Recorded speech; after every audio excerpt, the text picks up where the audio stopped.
The specific details about any deals being negotiated by North Korea and the U.S. are still unknown. Our Kim Min-ji talked to several U.S. experts to get their views on what needs to come out of the meeting. With the content of the joint statement for the Kim-Trump Summit 2.0 still pretty much under wraps, and with no sign yet of either side making a big concession, U.S. experts on North Korea seem to have lowered their expectations. The leaders have done a very effective job of setting our expectations low, and so they've actually made their job easier. With the first summit producing vague promises towards denuclearization, there's pressure on both sides to hammer out something more.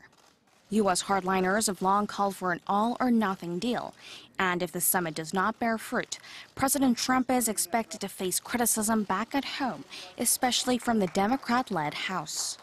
I certainly hope that before President Trump walks into a room with Kim Jong-un that they will have reached some agreement on details. But I'm not so optimistic about that because President Trump, above all, wants the photo opportunity of a summit.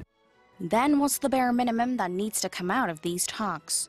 Experts stress that both sides need to agree on action plans that will form part of a phased roadmap for the objective of denuclearization and peace. I think a useful first step would be stop producing fissile material, not just at Yongbyon, but anywhere in North Korea. No testing of nuclear weapons, no flight testing of long-range missiles, no export of nuclear technology.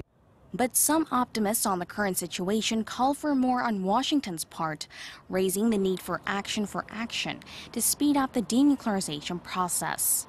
From actual issues about nuclear security to simply waiving, allowing more humanitarian aid into the country, to supporting or lifting some types of the economic sanctions. But as far as the lifting of sanctions is concerned, most experts seem to agree that they need to be in place until the very end. It's possible to say that we will keep the sanctions in place till the very end, but also waive them along the way to facilitate progress. But by keeping sanctions in place, you also retain the leverage if the process breaks down. Watchers say what's important now is that the two sides are able to keep dialogue going even after the summit, so that the promises reached are kept, not broken. Kim Min-ji, Arirang News.